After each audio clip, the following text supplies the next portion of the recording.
Good afternoon everyone, my name is Jenny Mackay. I'm one of the Digital Skills Development Officers, Education Scotland, and I'm joined by my colleague Barbara Hanning, who is the Primary STEM Development Officer for RAISE, and she's based in Falkirk.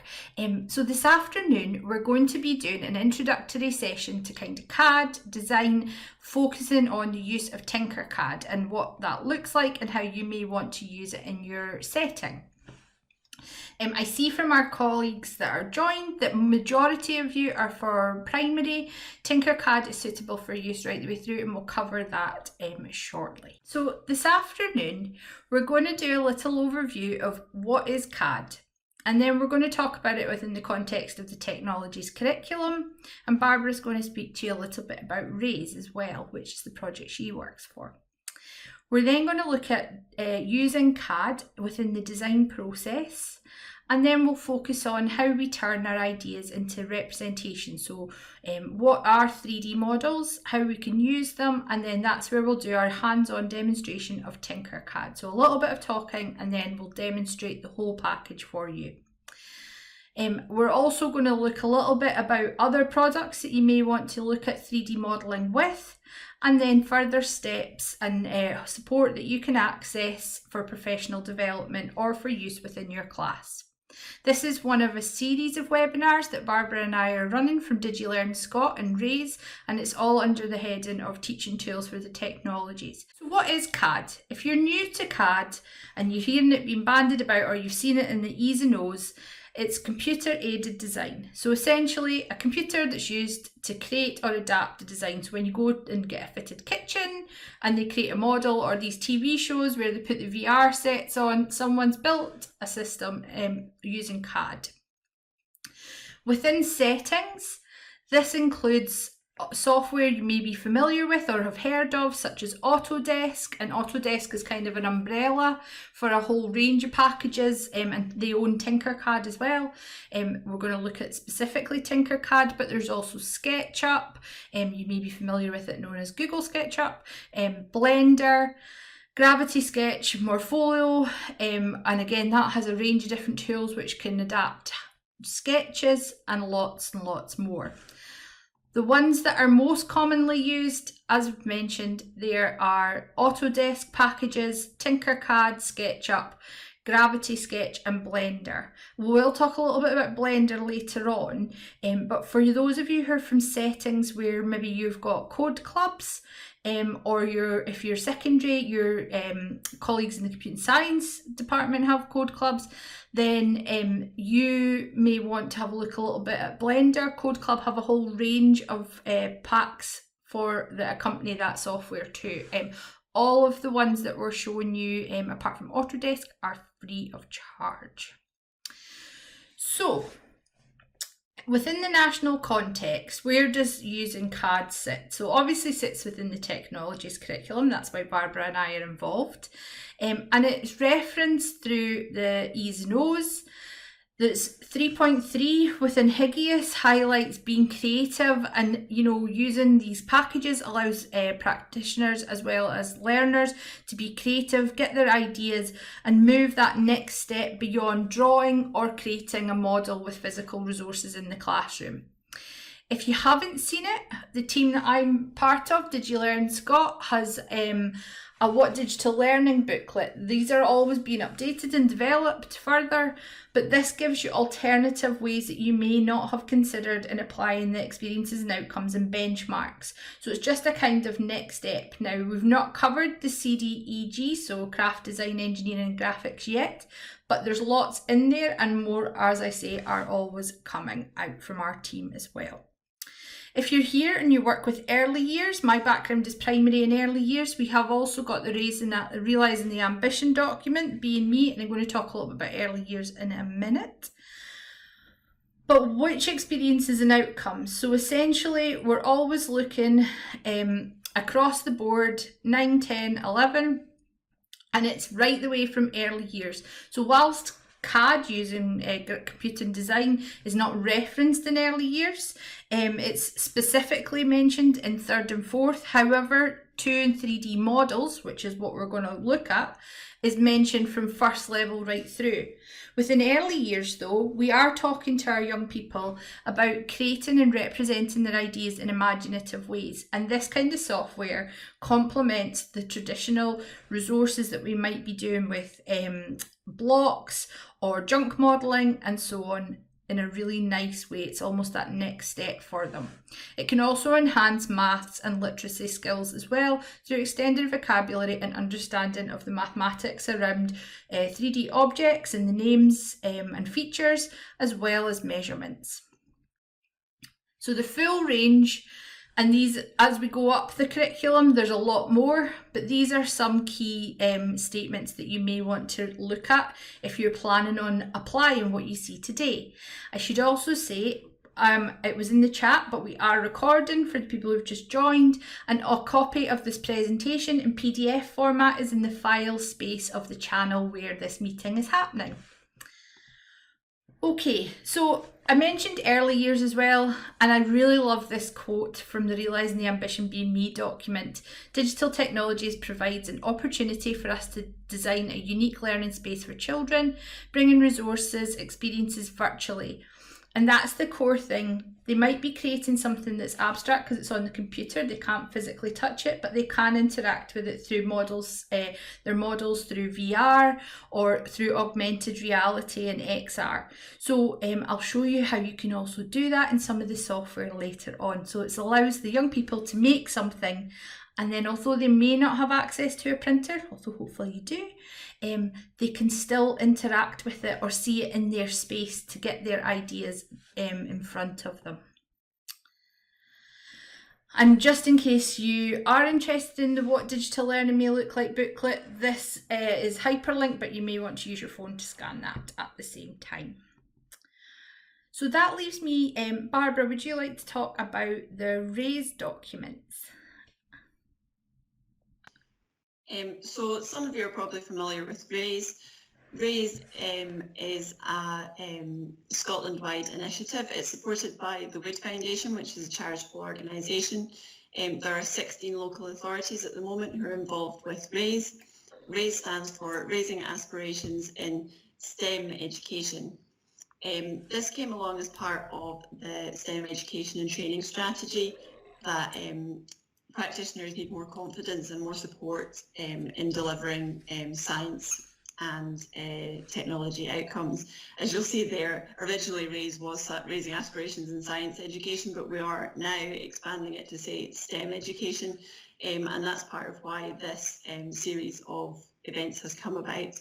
I am a technical teacher at secondary level, and as one of the RAISE officers in Scotland, I'm trying to promote the use of the technologies, E's and O's in primary schools. So this is our first webinar in this series, trying to explore more technologies outcomes rather than just supporting science alone. There are lots of RAISE officers, 16 authorities across Scotland. If you're interested in getting more support from a RAISE officer, or if there's something else in this realm that you would like to explore, if you get in touch with them, then they can get in touch with me and we can try and support that. Myself and Jenny can try and support that for you. Super, thank you, Barbara. Also in this document that we have up here, there's a link to the report that's just come out from RAISE. If you're interested in having a look at that, it's hyperlinked, or you can scan the code there. Okay. So a little on design and creativity. So within our curriculum, we're always encouraging our learners to be creative, and I really like this quote about creativity is the use of imagination of original ideas. And we're also talking about our young people applying their understanding in a range of ways to demonstrate their depth of knowledge and understanding. And when we get them to design, we're asking them to create a plan and then respond to that. So develop those problem solving strategies. So using software and using the technologies curriculum, we're actually supporting learning across the curriculum in a range of ways because we're giving young people strategy that can be applied. And this definition is just a really nice way to sum it up. So when we're getting our young people to design something, be it a chair, be it a bird feeder, whatever it is, we're asking them to solve the problem that we want and then explain it, and they're the designer of that. So it's a really nice way to kind of apply technology's knowledge, be creative, and develop their problem solving. Their creative thinking is made up of 3 different types of thinking and design. So there is artistic design, so looking at balance, contract, emphasis, and you can do, if you are interested in this, we can do another session around design specific, and I can also share links to you with webinars that we've done with V&A in the past. For engineering design, looking at the structure of what they make. Is it going to just collapse if they sit on it? Have they had to trade anything off, and is it adaptive? And then design thinking. So within the design thinking, looking at principles of design. So what is it in proportion, movement, contrast, and so on. And there's 8 principles of design. And for those, essentially, we can break them down into 3 things. Is it desirable? So is it something that we want? Is it viable? So will it be sustainable? Can it be applied? Will it survive? And is it feasible? So is it possible? All of those 3 concepts then make up creative thinking. And there's these stages of design. So our young people would plan what they want to make. They would do some research to look at the feasibility of it. They would then test out different materials. So again, we're developing lots of different additional skills. Apply those, so make some sketches, test it out, review it, and then do some amendments and reapply. And then they have their finished product. So again, we're developing communication skills as well as the use of all of the software and the technology's understanding. And there's 7 of these stages here. So looking at inspiration, so going out, doing a sort of walk, going looking through research, and we do that when we do PowerPoints and we get them to do a presentation on something. Identification, so looking at what are the constraints, conceptualizing it, what do they want it to look like, sketch it down, make it in junk modeling, then explore and refine it. Then they're going to create a model, communicate to other people. So again, that could link really nicely to enterprise. Are they going to maybe make something that they could sell? Are they going to design something that they could then do sort of like a Dragon's Den approach with? And then production of what they do. And I just want to flag this up. These sorts of design principles that are here link really nicely across with the sort of metacognition and independent learning strategies. If you've seen the EEF report, it talks about plan, monitor, and evaluate. And essentially that's what we're doing. So if we're doing this for literacy, numeracy, all the other areas of our curriculum, so learners have these strategies, this is kind of following that path in a similar way. And then obviously when they're independent, they're able to apply that and create new things. And where is all of this used? So all of the stuff that we're showing you can be applied in a huge range of industry. So if young people have these strategies and they're able to build and design these models and create prototypes, they can be used in heritage to capture artifacts that can be used maybe on a class trip so that an original piece isn't broken, or can be used to sustain a site or look at coastal erosion. But it can also be used for manufacturing and fashion. So rather than recreating a garment or a car, we could create these models for a tiny fraction of the cost to see if there's audience appetite out there. They're used heavily in the movie industry, arts and culture, games industry, and tourism. When you're interacting with Google Maps, you're using versions that may have pop-ups that have been put in, and although it's not a direct link, it's the same principles that go into that. And you'll all have seen architecture and design, where you've maybe seen the little buildings that they create. All of those small scale buildings, they've either been laser cut, made from cardboard, but now more likely they've been 3D printed. So again, we're giving people skills, and young people are skills that they can apply into the existing workforce, but a consistently developing workforce that's huge out there that are using these resources. So I just want to give you this, and I'm not going to talk about it because it's there and you can read it, but when you're creating a model, I just want you to be aware that there's two different types of 3D models. Solid, so they have full structure, and they're often used, as it says there, in engineering medical simulations because they are exact replicas. There is also then shell models. The best way to describe that is if you were to put a wooden chair and drape a blanket over it. You don't see the exact shape underneath, but you can kind of pad it out and you get the idea. Inside is virtually hollow. So when you're creating models, there's two different types, and these can all be created in the software that's listed there. So let's move into Tinkercad. So first and foremost, I thought it would just be useful to just look at Tinkercad on the front. So when you go to Tinkercad, you're given this landing page. You have this option up at the top for teach, and you can create a class set. Now with any piece of software that you're considering using, we would always ask that you speak to your local authority, digital leads, who may want you to complete some paperwork or just to check that that software is okay for you to use. But for your own exploration, you can go into teach, and it will ask you to sign up, but it has a really clear, and an image of this is also in the slides afterwards, but it gives you a whole range of information. So it'll ask you if you're a learner to join your class. If you're a teacher, you can start tinkering. There are pre-built lesson plans. And Tinkercad, although we're looking at the 3D aspect of it today, you're also able to create virtual circuits.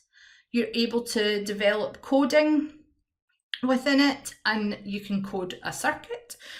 So it's really an intuitive piece of software. There are also some really straightforward guides here. If you're a primary practitioner, it's relatively straightforward. I would say that if you're thinking of using Tinkercad, you would set it up again with your local authority's permission with the anonymous accounts. And I'm going to show you that in just a second when I go into Tinkercad. But they're at the bottom of the teach section. There's really handy teacher guides on a whole range of different things. There's also some getting started guides, and again, more lesson plans. For learners, and also for you, if you're interested, there are some quick tutorials that you can work your way through that are so simple, but honestly, once you've mastered those, you've basically got this down, and it's just all about creativity. And this is a really nice tool to develop a wider understanding of how a sketch can turn into a model. And that allows, when learners go into third and fourth level particularly, that much more deep level of understanding, and they can apply sort of skins onto things and renders, and they can use products like Autodesk much more simply. Okay, so here I am in Tinkercad. I've signed in, and you always just sign in with your icon, and you've got your hub up at the top. Any designs that you create are always on your landing page. It'll show you the most recent, and you can scroll back through. If you've created a circuit in the past, you'll see it listed at the side, code blocks or lessons. And so when you get your class, if you are using this with your class, you might want to get them to come in, sign in, and just go to the lesson section straight away. And it'll let you see different lessons that you've completed. So here are 3 core lessons that you can do. And as I said, once you've done those, you've got a lot of the key skills. As a practitioner, if you go to the little icon in the top left right corner, you can go in and you can select classes. So the first thing would be that you can create a new class. So you give it a name, you would give it a stage, and you can give it a subject. So we'll just call them robots. When you've created your class, you have a couple of options. So you can add a student, and this is the thing, under 13s, you are giving them a code. So they're not needing to put in any details. I would suggest you just use a nickname or a number. So here's an example. I've used initials. I've created this login detail, and I can make that as silly or as simple, and I give them a pin. So if I add a student, I would say, Barbara, I'm just going to add you. It'll generate a nickname for me, or I can just put initials and a number, and I can save. I can also paste in a list, and I can delete the student as well. I can add another colleague in, and I can remove that learner or colleague at any time. I can see when people have been logging in and what designs they've made in the activity section and the design section. This is a dummy class. I don't have a class anymore, so I don't have any to show you that don't give learners' names away, so I'm afraid I can't do that. But it's as simple as that. You are able to do this, so I would always say read through this. So you get a link, it'll give you a code. Your learners, as it says here, would sign in into the lightweight class. Their models nothing changes other than they don't have a profile. It's always within your class, so there's no personal data. And then you can share it out. So it's really, really simple. You can also delete a class at any time. So if you are interested, you can build your class and then delete it. So that's how you would do it. So from Teach, get some ideas, go to your profile and classes. But to create a new design, simply click the New Design button, and you're given a range of shapes along the side. So down here I have a range of basic shapes, but I also have a range of character shapes, which are quite useful. So if you want to make like a story character, or you want to make something fun for a seasonal event, these are quite useful. We're going to stick with basic shapes at the moment. Your work plane is identified here, and you can change how the grid version. I normally have it set to 1mm. You can't change it to centimeters, but you can edit your grid. So you can change it to inches or bricks. I'll talk about bricks later. And you can also change the preset. If you have access to a 3D printer, you can set it to be the sort of same size platform that 3D printer has, the same size work plane that it has. You may want to talk to your feeder secondary if you're primary based. The libraries across Scotland are all, there's one library in each local authority, or at least one library, which is part of something called the SLIC project, which is SLIC. And that means that you may be able to liaise with them, and they can support you with 3D printing if you did want to print off a model. There's sometimes a really small charge attached, but again, speak to your own library around that. Okay, so we're going to do a couple of really, really simple things. First of all, we can make a keyring. So I'm just going to drag a shape. So I want it to be a rectangle. So I'm going to use a cuboid, and I'm going to pull this cube over, and I'm just stretching it. So anytime I want to edit it, I use these grab handles, just like an editing box in Word, for example. Stretch it to the size you want. At the left side of my screen, I have a range of different options. I can move everything around. I try not to make you all seasick. So I have this little box up here, and this allows me to rotate around on my work plane to get a better view of what's happening. There's a home button, which returns everything to a kind of status quo. So if you've been zooming in, zooming out, then you can use that. You can also zoom right in using this fit view box, which is a little square, or zoom in further or zoom out further. You can also change the perspective. I can't say that very well. So now we are focusing on our block. We're going to make it a little deeper, and we're going to flatten it. So I can see this is 10 millimeters. So in my class, I would be asking them, what is that in centimeters? I could be stretching it. I can give them presets so that they have to meet my design criteria. And we've got that. If I select it, you'll notice I've got this little box appears up at the top. I can use the drop down menu just next to the title of the item I've pulled on. And I can change it. So I might want it to have rounder edges. So if I've got a younger class, maybe I don't want this to have really sharp edges. So again, thinking about that design brief that they may have that you might want to use.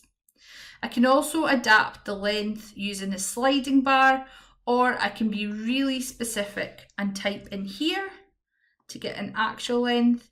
And if I hover over a box, I can also do that on this here as well. So I can make it exact. If mouse control or fine motor skills are a little are still being developed, then that is a handy tool to be able to use the keyboard for that. So we've got our base for our keyring. We need to have a hole in it. So to add a hole, we could do two things.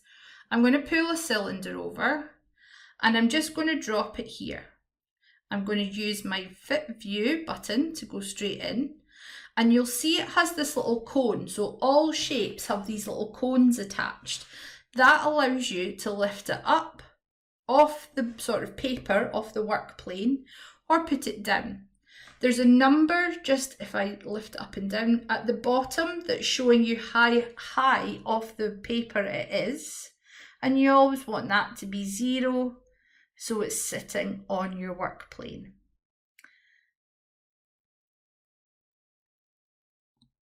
For what we're trying to do. If you want to flatten it as if you stood on it, you can shrink it down. We're going to go to our home view so we can see both our items. And we're just going to drag it with my mouse over. You can see it's too thin to see through my paper. So all I'm going to do is pull that little dot at the top, and I've made it taller again, a bit like a top hat. When I'm happy, I can spin it around, make sure that it's not too big, too small. It sticks up, but that's not going to matter too much.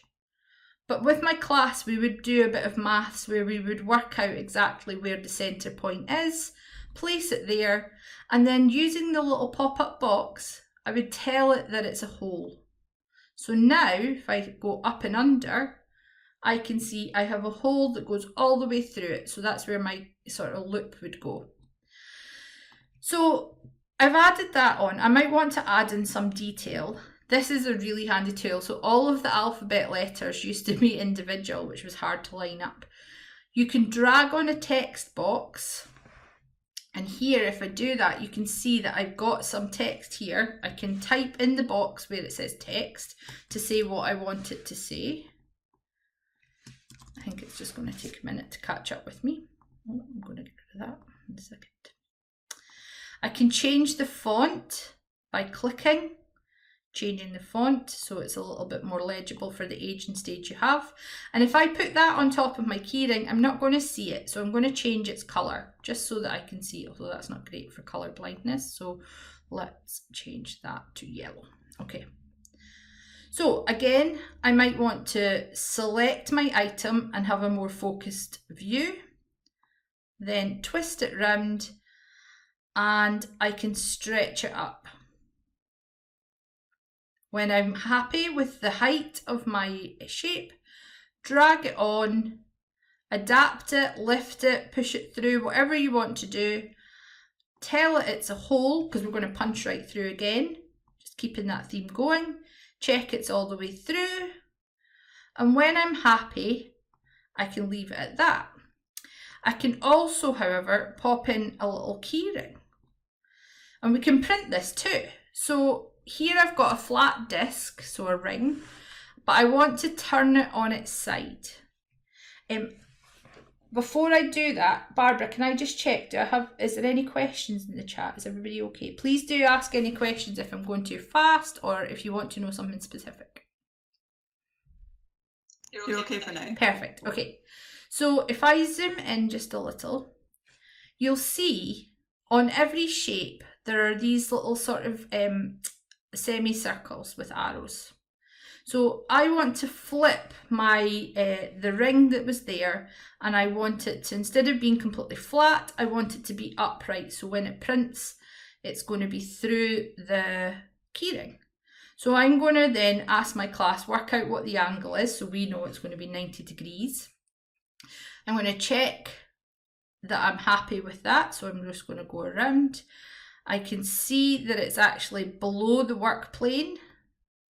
So I need to make sure, if I just roll that up, I need to make sure that this number here is 0 because we want it to sit on the work plane so the bottom of it prints, otherwise it'll just kind of get confused. And then I'm going to zoom out so I can pull it over. So the first thing is I'm going to put it here and check that the hole goes through the ring. But we can see that if I print that, the keyring and the hoop are going to be kind of stuck together. So what I now need to do is just slip that off. Using my mouse, I'm going to drag a box all the way around this. Just going to do that again because I managed to catch the hoop there. So right click, drag, make sure that everything is kind of selected. And up at the top of my screen, I have a few different options that appear now. So I can group everything so it all moves as one. If I don't want to do that, I can select it and use this ungroup button. Handily for our learners as well, everything is kind of labelled, so if they hover it will show them. So things like mirroring, aligning, which is one that's there, all of these are quite handy to know about. So select, we're going to, everything is grouped. So now when I move it, I'm not having to move individual things. I'm going to zoom in a bit, put my keyring back over, and this time I'm going to lift the whole keyring up so it's almost floating in the air. Well, it's not almost, it will be. And the reason that I'm doing this is we don't want the keyring actually touching the hoop. We just want to make sure that the printer would print it all together. When you print things, if you do have access to a 3D printer, a printer will print it with built-in supports. So they basically would snap away and you would just be left with the ring that would spin. It's attached in there and you don't need to worry about it. So it's a really, really simple way to create something like a keyring. You could just print the flat bit and just use a metal hoop, but it allows your young people to consider the maths, so measurement, they're considering angles, they would have to discuss the language of positional language when they're looking at this, and so on. If you, however, are doing this in your class, I'm just going to get rid of this a second. If you're doing this in your class, you might want them to complete the activity and then give you maybe a breakdown of instructions of what they did, give you some feedback on their design, give you some information, points of information. So up here, I can do a couple of things. I can adapt my work plane.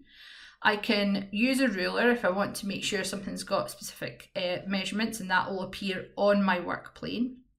But I can also do this notes. So here, I might want to select that and I can just type on it. The keyring will print with a support.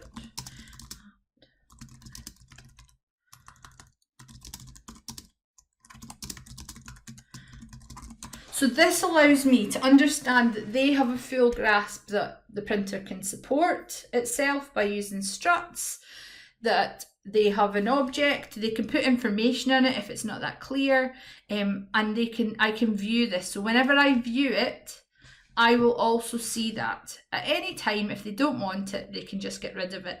But it kind of stays there. It doesn't impact the print. It's just a really nice way.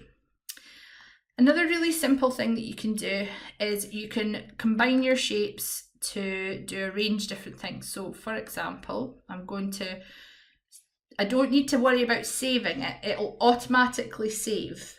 So as soon as you've built something and it's in, it saves. But you may want to change the name. So they save them as these random names. To save it, you simply click demo with.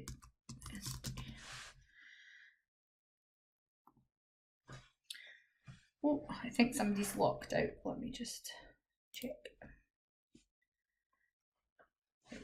Okay. So save it as your name, and any time you want to look at any items that you've also been working on, you can use the little menu bar. You can build a new one from within a picture. So that's this menu bar here. Oh, just let that catch up. There we go.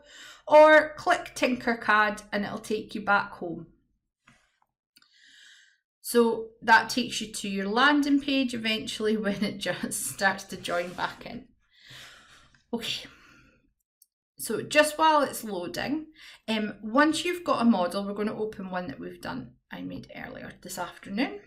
Select you select the model. Oops, that went too fast. Select your model, and I just want to flag this up. So once young people have finished, they may want to just review it. So if you have devices that allow it, they can view it in 3D in the classroom using augmented reality. They can also use view in 3D just inside the model, and they can take a copy of the picture to use as evidence in a portfolio, because often with abstract things like this, we would say take a screen grab, or you'd have to print off the actual model, but you can take a photograph of it. To do that, you would go into Tinker This, and you can do a few things. You can say send to, and here you can take a screenshot of, it's essentially taking a high resolution photograph of your model that can be used in learning journals, etc. So lots of ways for them to demonstrate the understanding, as well as to use it in a range of other software, which you can see at the bottom. You can also share it directly to a Google Classroom if that's your setting. There isn't currently a way to share it directly with a Microsoft team if you're a Teams user. However, if they save the image, Microsoft will allow you to view it, and I'll show you that before I finish. So we're going to zoom out. So here I've created a couple of different models. So we might have looked at design. We might have been looking at designers like Eames or Nana Ditzel, who looked at mid-century furniture. But we could then ask our young people, go and do some research, create a model, look at the measurements of the legs, etc., and the shape, what styles would be there, and we can create our own. So there's a keyring that we made earlier. To make something like a chair, you would ask your young people to identify the properties of the shape of the chair. So look at the 3D objects that make up that. So once you start doing this, it's quite addictive. You basically start looking at things just as 3D objects for a while. But you could go around and you could do it with the school. So what shapes are it? So each window is a square. So does it need to be a hole? Does it need to have an extra cuboid? Does it need to have a square-based prism, etc.? To make something flat like a seat cushion, you're just going to flatten one of the cylinders. You would work out your measurements. Again, you can type in the box, use the dial. You can make it have a different appearance using the sides option. So you can then add in things like narrower cylinders so that you've got the legs. I'm just using the top button to stretch it, and again that arrow if I wanted to lift it off the floor, and we're going to do that in a second. I have one leg the size that I need it to be, and I now need 3 more, so I can just use my normal edit buttons. So I can select the shape by clicking on it. You know you've selected it, it goes blue, and I can do Control D, and that flashes to tell me it's made a copy, and I can just drag that. I can tell they're aligned because the number in front, if I move it, you can see the number in front of them says 0. So that means I know those two are aligned. And the number that's nearest the edge of work plane tells me how far apart they are. So my model, and again we could talk about scale and things like that in class, is 25 millimeters, so 2.5 centimeters apart. If I wanted to put back legs on, I could use what we showed earlier, draw that box so the red lines are touching the two things I want to make a copy. And this time up at the top, I could use, instead of Control D, Control C and Control V, I can use the copy and duplicate buttons. It flashed, so we know it's worked, and we can just grab those two and slide them. Again, that would mean that they're slightly off center. There's an arrow in front of one of the chairs to say it's 7 millimeters out. So we can go back. I can then make sure that my chair legs, which are 4 millimeters apart, I can then pull this up, slide it over, and I have made either a table to go with it, or I can lift it up, drag a corner, and I'm just going to get that little pop-up box out of the way, drag a corner, and if I wanted to lower it or raise it, use that cone that's above it, use my button to roll around. I can also zoom in and out with the roller on your mouse. So zoom in, zoom out, check that you're happy with the position of everything. And then I can decide what the kind of back would be, whether it's a wedge, if I want to put on a paraboloid, etc. So for this one, we've used, what did we use up there? We used a type of paraboloid up there, so let's go for a wedge. So drag on the shape. It's not facing the right way, so identify your semicircle, twist it to the angle that you want. So again, we're reinforcing our angle knowledge. Shrink it down, lift it up, but before I lift it, I want to check how high it is off the ground. So I can simply select a chair leg. I know it's 30 millimeters, so I know that this needs to be at least 30 millimeters up. We want a little bit of overlap if we're going to print it. So I'm going to put it where I want, and I'm going to change my view just so that I can see exactly where it is. The reason we want an overlap is just the same reason if you put a chair on back on a chair and you didn't attach them, you'd lean on it and it'd fall off. So again, that's where our grouping would come into play. We can play around with it, we can check. If we're happy with it, it's a wee bit wonky, but we get the idea. Go to our home view, draw our red box around everything that we want to group it as one. You know it's grouped because it will all change the same colour. The last thing I'm just going to show you here is, this is if you want to make like so I've done a lot of 3D printing with schools, and one of the things that's always really popular is enterprise projects making Christmas ornaments. So whilst a planet is not a Christmas ornament, it has the same principles. If you want to print something where you want to remove underneath, so if I zoom in on this object and rotate it, you can see I've got rid of the bottom half of what's there. If you want to do that, if I just get rid of that just now, by clicking it and delete on my keyboard. So for example, if I put this on here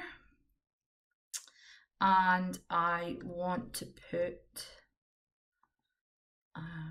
let's see, we should just do this, a star come on the front of it. I'm going to just rotate it.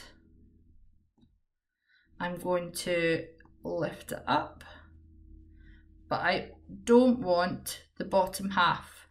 So what I'm going to do is pop a wee shape, just like I did with the letters and the hole for the keyring. So I'm going to shrink my shape down. I can pull it through the bottom till I get rid of just the bit that I don't want from the shape above. It's important to use the angles because sometimes you saw that looked like it was touching, but it's nowhere near it. If you want to align it, so once you've got it aligned, align it where you want and tell it it's a hole. That will impact the bit that's touching it. So if they're overlapping, it's a bit like if you cross your fingers over and you were then to put a box on top of your fingers. Essentially, if we hit that make a hole button, that would take away the bit that's inside the box and just what's left is there. So once we've done that, we just make sure we group it, and now that only works as a tree topper. You wondered where I was going with my pyramid and my star. That's where I was going. So now we've got this, we've got a slight overhang at the back, so we would go back in and ungroup it. We would edit it a bit more so it was a little bit neater. Excuse me. So we're going to select just this shape here and so on. So that's the core things. We've got our grouping and ungrouping, key shapes. If you want, this is honestly one of the top tips. In my class, I was always missing different components for doing circuits. I would check the packs, put it away, and then the next year there'd always be something missing. You can make connectors and adapters using this and print them off. It's so useful. So although you can use these in circuits in their own lessons in their own right, just be aware there's lots. There's also resources from the Smithsonian Museum. There's a dinosaur kit, it's super cool.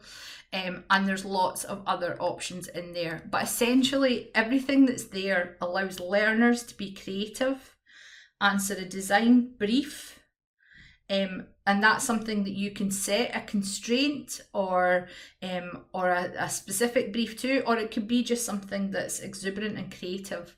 It allows them to develop their critical thinking and collaboration, and they can share it with other people using this if it's somebody in their class. So up next to your icon is the invite people to design with you. A couple of things I do want to show you though is if I select the Minecraft hammer, my image changes to Minecraft mode, and I can change the granularization of the pixels from it. Traditional Minecraft blocks though is the first one, just before any kids in your class say to you that's not right. It would always be this, this stage 1x. It'll tell you what the blocks are, and you can export it as an image. So you can export that there. So you can also share it again to get an image of it and download that photograph so you can use it as evidence to display learning. The next one along, super cool, Lego blocks. So we have a quite small blocks. We have the next size up, which is the creative Lego blocks, the sort of yellow bannered blocks. And then you have, so you can see there's much more detail in there, or there's the architect style blocks, which tend to be the white ones if you're using the actual packs. But you can see again, everything is then created in Lego for your learners.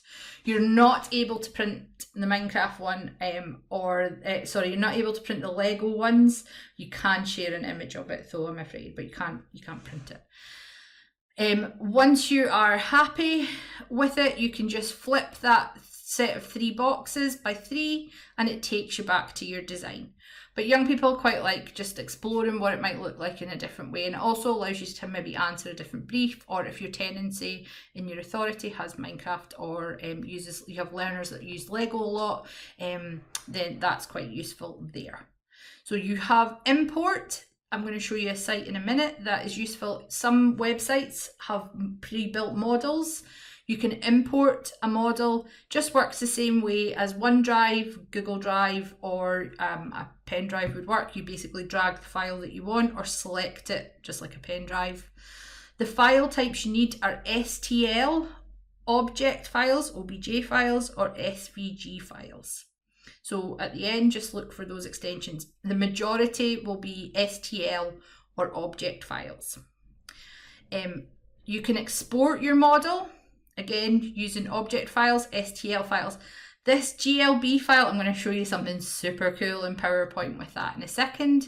And if you have a secondary department that has a laser cutter, that is the SVG files that allows them to laser cut them. So that's quite useful and a lot cheaper and faster. 3D printing is quite slow for things like name tags. And we've already covered that. At any time, go back to Tinkercad, review your class's work using the profile page and selecting my profile. You'll see once it's said saved there, it's automatically saved for everyone. One of the pages, this wouldn't be something that you would probably share with learners, this is more for your own professional awareness, is a website called Thingiverse. It's open to the public, that's why I'm saying probably don't share it with, well, I wouldn't share it with learners personally, but it allows you to get pre-made models by other people. So if you're still finding your feet, or you want to see what people are doing with this is a really nice way.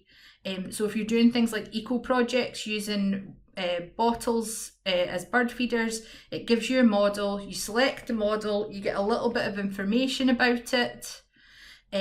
Eventually it'll open up. You get a little bit of information about it, and then it shows you the model underneath. My internet's just given up on me, I think. And you can download it if you want, and that's the thing files. Again, it's open to the public. It's probably something that I would definitely say just review the site yourself, but it's, as I say, a really nice place where people who are very much into sharing and creating their resources put stuff out. There's a nice search button at the top that is pretty accurate as well, and it will let you see what it is you're downloading to print as well. So you might share one that someone else has made, but ask young people in your class to create it or recreate it using the key component, which would be the thread for the bottle, for example, because that's quite tricky to do. Okay, I think I've whizzed through all of that. As I said, there is a slide in here that goes through the areas that you would want to focus on for Teach. And then if you are creating an account, once you've created a class, it'll give you a link and a class code, and I would advocate that, especially if you're primary, you would just simply use the lightweight class version, which again is where you don't put any personal information in, and young people are not required to share any details. You are in full moderation mode, but there's lots of information on their site in Teach. Okay. As I mentioned, I just wanted to flag this up. So this is a project that a team in the nursery and the school that I used to work in had a built-in nursery. The team there and I did a project with the early years. All of the learners worked out, designed, identified, built, and then we printed with them all of the models that you're seeing there. The only things they didn't design were the robots. That's from the company's printer. But they had worked out that what they would need for a swing, etc. So they took all the photographs, and I think this is hyperlinked to take you to the project because it's been published.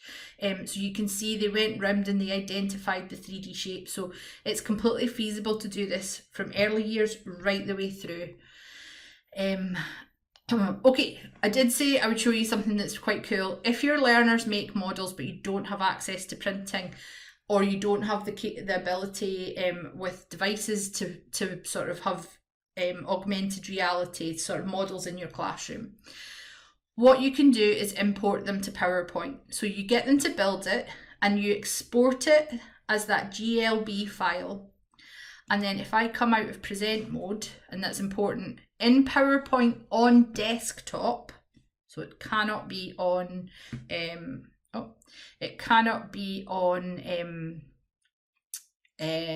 presenter mode, then you can see their models.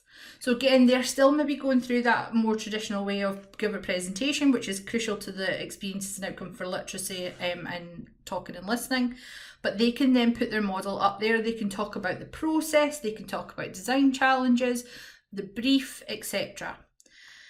So that's one that was pre-made. Here's one of the chairs that I just made, for example, here. You can also, I did not make this, I should have just kept quiet. You can also use pre-made models that Microsoft produce for you. So again, you can do that. To do that, I'm just going to move this box here. You go to Insert, and on the desktop version, you'll see 3D models. Use the drop-down button. You can choose from your device if you've exported one from Tinkercad, or stock models if you want to use theirs. I'm going to show you where to get more help and advice on that. There are webinars that we've already run on doing this, and you can already access a slower version of how I did that. But again, so powerful to let learners interact with their models. Blender, as I mentioned, this is what it looks like. So again, if you've got secondary pupils, maybe some primary 7 pupils, but particularly if you have secondary pupils, this is a really nice way, especially if you have learners who are learning to create 3D models, digital artistry, and maybe have an eye on, I'm obviously the digital learning team, so maybe games design, but the actual design, digital artistry side of it, art and design learners, etc.